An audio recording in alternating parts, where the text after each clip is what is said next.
Di desa saya ada makam dari sesepuh Japura, namanya makam Ki Gede Japura.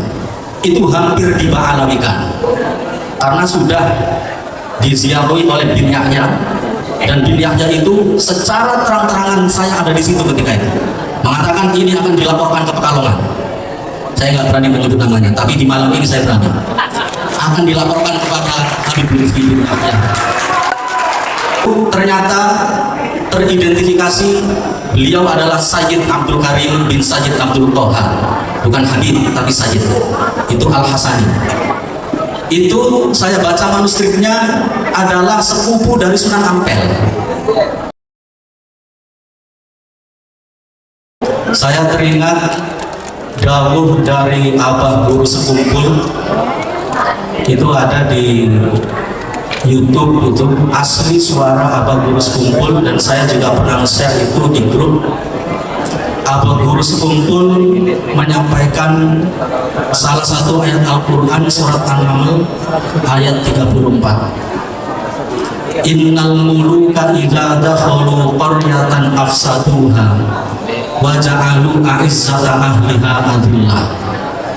Ini akan saya sampaikan makna dari Abah Guru Sekumpul, boleh dicek, itu ada. Kata beliau, sesungguhnya orang-orang yang berwatak raja, Abah Guru Sekumpul memaknai seperti itu. Sesungguhnya orang-orang yang berwatak raja,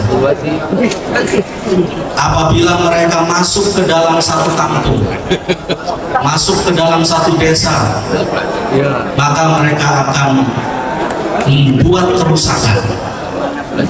Afsadu, tidak sebatas itu, tetapi juga waja'alu a'izzata ahliya adillah.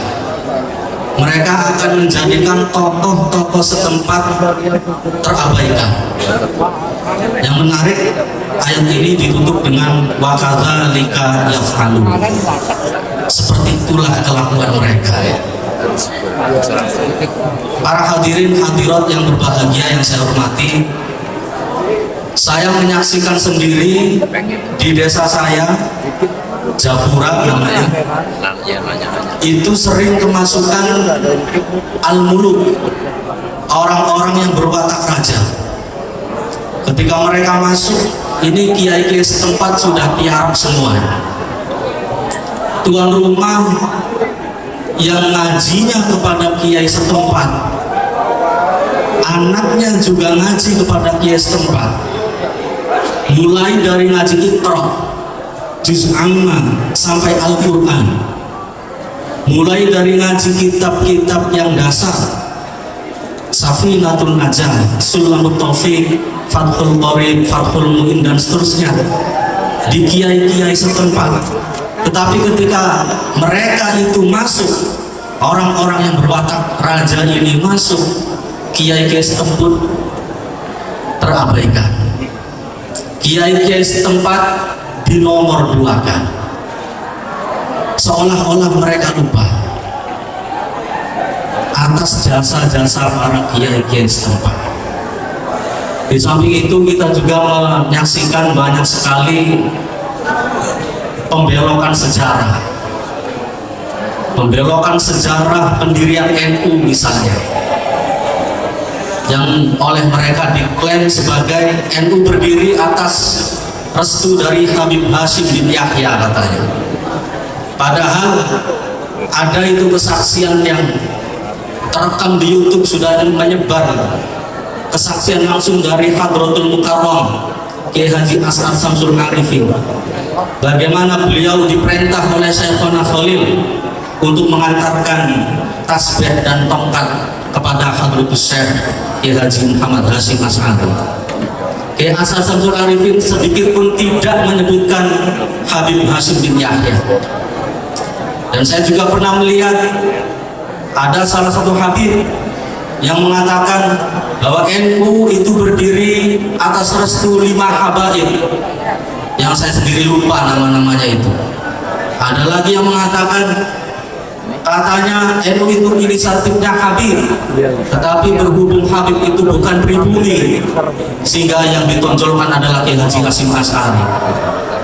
Ini saya semakin memperhatikan, ternyata ayat yang tadi disampaikan oleh Abah Gurus Kumpul itu betul adanya, bahwa orang-orang yang berwatak raja, yang kata Ketua Umum Pusat Syarif Abbas kebetulan dari klan Ba'alami, itu berwatak raja, memang mereka merusak sejarah, merusak situs.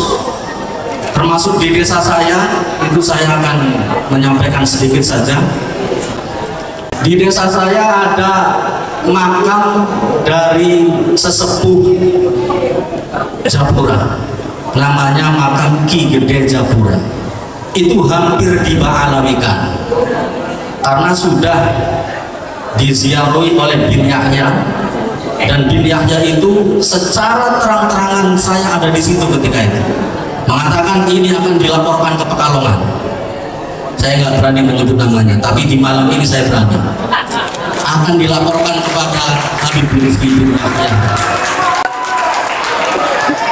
Saya di situ langsung ngobrol sama sedulur-sedulur. Alhamdulillah sekarang sudah terselamatkan. Kata saya, ini harus dilawan, bahwa jangan sampai situs-situs kita diklaim oleh mereka. Dan alhamdulillah berdasarkan penelitian sejarah, manuskripnya sudah ada. Saya juga sudah matur kepada beliau ketika itu, kepada Syarif Abbas saya sudah matur. Insya Allah beliau nanti berkenan rawuh. Di situ ternyata teridentifikasi beliau adalah Sayyid Abdul Karim bin Sayyid Abdul Toha, bukan Habib tapi Sayyid. Itu Al-Hasani. Itu saya baca manuskripnya adalah sepupu dari Sunan Ampel. Ini barangkali bisa mukhtalaf alaih ini, tapi yang jelas bukan Ba'alami. Dan alhamdulillah sudah disepakati oleh beberapa ahli sejarah yang bertanggung jawab dan sudah ditandatangani, dan sekarang sudah ditempelkan plangnya. Dan alhamdulillah tiap Jumat Kliwon diadakan tahlil umum di Makbaro tersebut untuk menjaga situs-situs leluhur. Kalau ini tidak dilawan, saya yakin akan semakin parah. Hadirin hadirat yang berbahagia yang saya hormati, untuk itu saya sendiri terpanggil, bukan terpaksa, tetapi memang betul adanya bahwa ini memang harus dilawan. Harus dilawan. Berani apa tidak? Ini pengurus yang baru dilantik, berani apa tidak? Berani. Harus dilawan. Di Kabupaten Cirebon banyak situs-situs. Ada Mbah Mukoyim, ada Mbah Raden Argisela. Di sini di makam Gajah Ngambung, Masyaikh Buntet Pesantren, itu saya pernah cerita dari Kang Hendri. Tahun berapa Kang Hendri? Sebelum corona ya. Itu ditemukan makam sahabat. Nggak tahu siapa yang bikin. Nggak tanggung-tanggung, bukan di Ba'alim lagi, disahabatkan. Itu Kang Hendri yang tadi diangkat sebagai ketua. Itu beliau sowan ke salah satu Kiai Sepuh Buntet, kata Kiai Sepuh Buntet, bongkar. Sudah dibongkar ya Kang Hendri? Sudah dibongkar. Tepuk tangan untuk Kang Hendri. Ini memang tugas kita. Dan saya juga sepenuhnya sadar bahwa ini tugas yang tidak ringan. Tetapi kami pengurus perjuangan Wali Songo Indonesia Kabupaten Cirebon tetap akan terus berjuang, karena yang kami perjuangkan adalah sesuatu yang hak. Yang kami perjuangkan adalah kebenaran. Guru saya Syarif Abbas sering mengatakan, innal Wakul jahal haqqu wa zahaqul batilu innal batila kana zahuqa. Ajawatir kalah. Saya masih kelingan, Isun masih kelingan. Dawuh dari beliau, ajawatir kalah kapan nyekel kebenaran, insya Allah.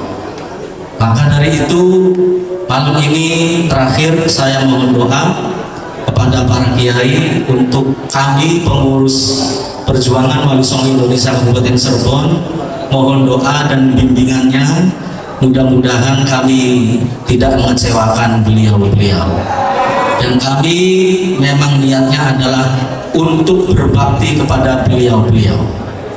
Mohon maaf, satu lagi ada salah satu muhibbin kebetulan di desa saya juga, itu entah sumbernya dari mana, itu tiap tahlil diganti, tiap tahlilan diganti. Kata saya, ini harus dilawan. Kenapa sih Kang? Saya mau tanya, kan sampaikan kepada dia, apakah tahlilan para kiai zaman dulu kurang manjur? Itu biasanya sampai 3 hari. Dan itu masyarakat banyak yang mengeluh. Katanya pegel, capek dan seterusnya. Baca kulhu sampai ribuan kali, diwasol semua gitu. Ternyata minal muhibbi. Oh iya, minal muhibbi.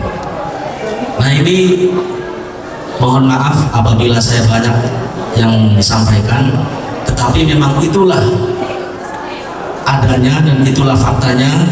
Mudah-mudahan perjuangan Wali Songo Indonesia ini mendapatkan ridho dari Allah Subhanahu wa Ta'ala, dan juga akan terus berkembang dan juga akan menyadarkan masyarakat Indonesia pada umumnya. Itu saja yang bisa saya sampaikan, kurang lebihnya mohon maaf. Wallahul muwaffiq ila aqwamit thoriq. Wassalamualaikum warahmatullahi wabarakatuh.